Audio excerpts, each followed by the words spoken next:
اب ہم چلتے ہیں اپنے اگلے سوال کی جانب اور قبلہ سے پوچھیں گے. قبلہ آپ یہ فرمائیے کہ جس وقت بی بی معصومہ سلام اللہ علیہ حیات تھیں تو اس وقت کے سیاسی کیا ایسے مسائل تھے اور اس وقت کے کیا اس کے اثرات تھے کہ جو بی بی معصومہ سلام اللہ علیہ نے فیس کیے، اور آپ کا اس وقت کردار کیا تھا کہ جب ظالمین کی حکومت تھی اور بی بی معصومہ سلام اللہ علیہ نے کس طرح اپنے بھائی کا دفاع کیا، یا اس وقت کے جو معاملات ہیں اور جو سلسلے ہیں آپ اس پہ بی بی معصومہ سلام اللہ علیہ کی زندگی کے اندر اگر ان کے القابات ہی اگر ہم دیکھیں تو ہمیں بہت اندازہ ہوتا ہے کہ بی بی کی شخصیت کو ایک عابدہ کے طور پہ، بی بی کی شخصیت کو ایک محدثہ کے طور پہ بھی جانا جاتا ہے. معصومہ کریمہ آپ کے القاب میں سے، لیکن اس کا مطلب ہرگز یہ نہیں تھا کہ بی بی فقط ایک ایسی خاتون کے طور پہ کہ جس کو فقط اپنی انفرادی زندگی سے سروکار ہوتا ہے اور اجتماعی زندگی، سیاسی زندگی اور معاشرے کے اندر کیا کچھ ہو رہا ہے وہ سروکار نہیں رکھتی زیادہ، ایسی شخصیت نہیں تھی. بی بی کی شخصیت کا جو سیاسی اور معاشرتی پہلو ہے وہ واقعاً ہم کہیں گے کہ جناب سیدہ کی وارثہ قرار پاتی ہیں اپنے زمانے کے امام کے ساتھ. جناب زینب کا کردار ادا کرتی ہیں اپنے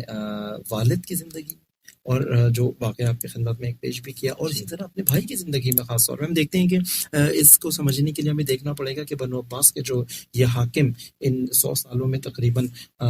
حکمرانی کر رہے تھے، جس کے اندر بنو عباس کے ظالم ترین حکمران ہارون الرشید کا دور ہے، جس کو امام صادق نے بھی درک کیا، امام موسیٰ کاظم نے بھی درک کیا. اسی طریقے سے ہم دیکھتے ہیں آگے امام علی رضا کے دور میں مامون الرشید جو ان کے بیٹے تھے، لیکن ہم کہتے ہیں کہ جو سیاست اس نے کی تھی، سیاست میں دیکھتے ہیں کہ مامون الرشید جو ظلم و ستم کرتا تھا، تو اپنے اس کا بھی ظلم کرنے میں باپ نکلا. تو ہم دیکھتے ہیں کہ مامون الرشید کے زمانے کے اندر حالات اور بہت تنگ ہو جاتے ہیں. یا جیسے ہم نے امام کاظم کی زندگی میں دیکھتے ہیں 14 سالہ آپ کے والد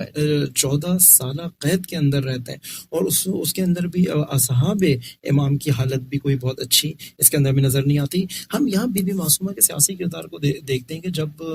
بات آتی ہے مامون الرشید کی اور امام وقت امام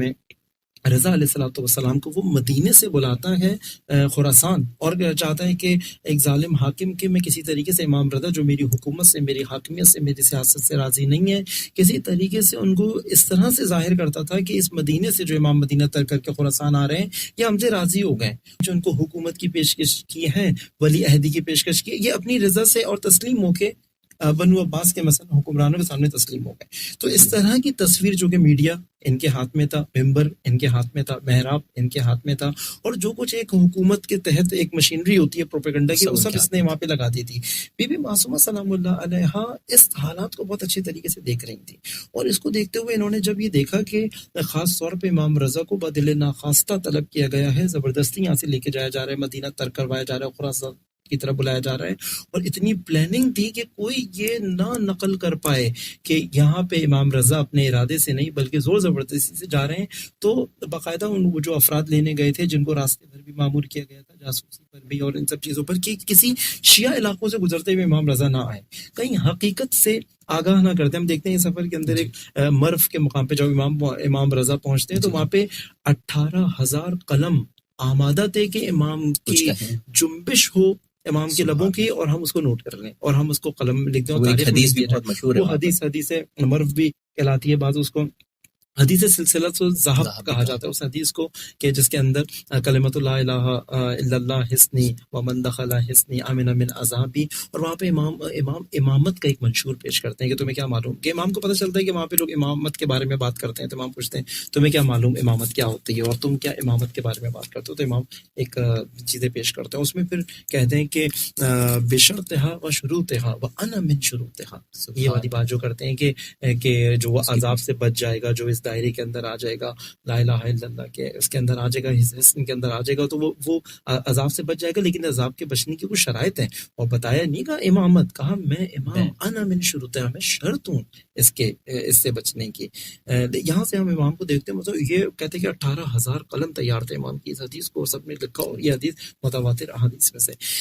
ہم یہاں پہ دیکھتے ہیں کہ امام کو ایسے لے کے جایا جا رہا تھا کہ امام اپنی یہ حقیقت نہیں بتا پا رہے تھے لوگوں کو، اور جہاں پہ کوئی رابطہ کرنے کی کوشش بھی کرتا تو بڑی مشکلات امام کو اس پورے سفر کے اندر ہوئی، جس طرح امام وارد ہوتے ہیں. لیکن امام کو جب لے کے جایا گیا اور بی معصومہ سلام اللہ علیہ مدینہ میں تھی، وہ یہ منظر کو دیکھتے ہوئے اب یہاں پہ جنگ نرم ہم دیکھ سکتے ہیں، جس کو رہبر معظم انقلاب اسلامی بھی یہ کہتے ہیں کہ دشمن کے پروپیگنڈے کے مقابلے میں دشمن جو چاہتا ہے وہ اس کے مقابلے کے اندر جنگ نرم. آپ دیکھیں خاتون کے اوپر ایک عسکری جہاد واجب نہیں ہے، لیکن جنگ نرم مرد و عورت کے اوپر یکساں واجب ہے، جنگ نرم واجب ہے. اسی طریقے سے جیسے جہاد اکبر اپنے نفس کے ساتھ جہاد واجب ہے، اسی طرح جنگ نرم کو جہاد کبیر کہا گیا قرآن مجید کے اندر. یہ ایک مرد و عورت دونوں کے اوپر واجب ہے، اس میں کوئی فرق نہیں ہے. بی بی معصومہ سلام اللہ علیہا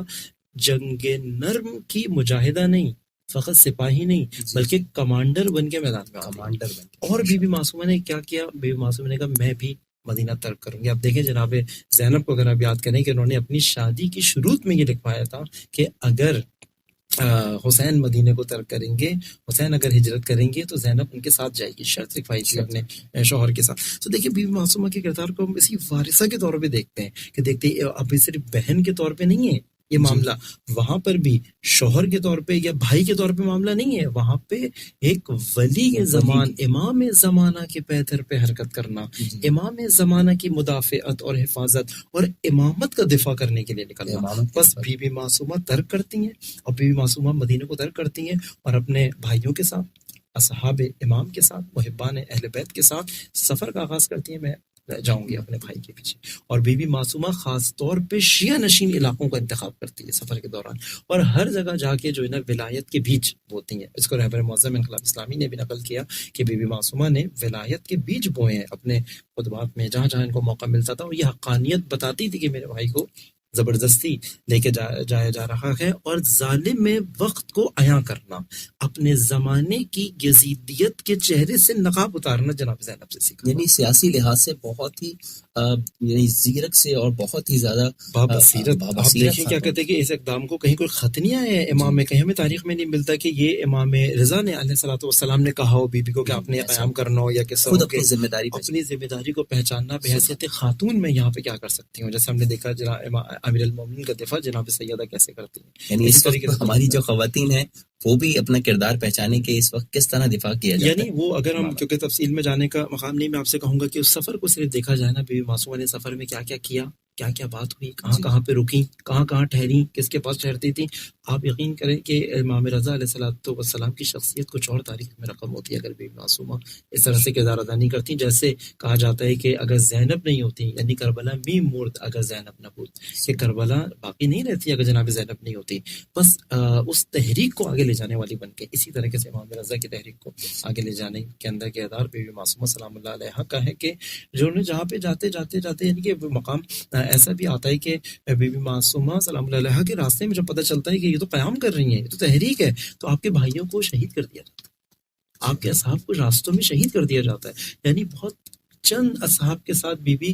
خراسان تو درکنار کے بہت قریب پہنچ پاتی ہیں، قم کے نزدیک پہنچتی ہیں کہ ساوے کے نام سے وہ ایک جگہ ہے، تقریباً قم سے 50 کلومیٹر کے فاصلے پر ہے، کہ بی بی وہاں پہ پہنچتی ہیں تو روایات میں آتا ہے کہ بہت شدید علیل ہو جاتے ہیں، اور وہاں پہ اس قدر علیل ہوتی ہیں کہ بعض نے کہا ہے کہ ان کو بہت قم سے کچھ افراد لینے کے لیے آتے ہیں. جب قم پہنچتی ہیں تو بیت النور آپ کا مقام ہے جو کہ زیارت بھی کی جاتی ہے قم کے اندر، آپ کے حرم کے نزدیک بی بی کا مصلی جہاں پہ وہ عبادت کرتی تھی، بیت النور کے نام سے معروف ہے.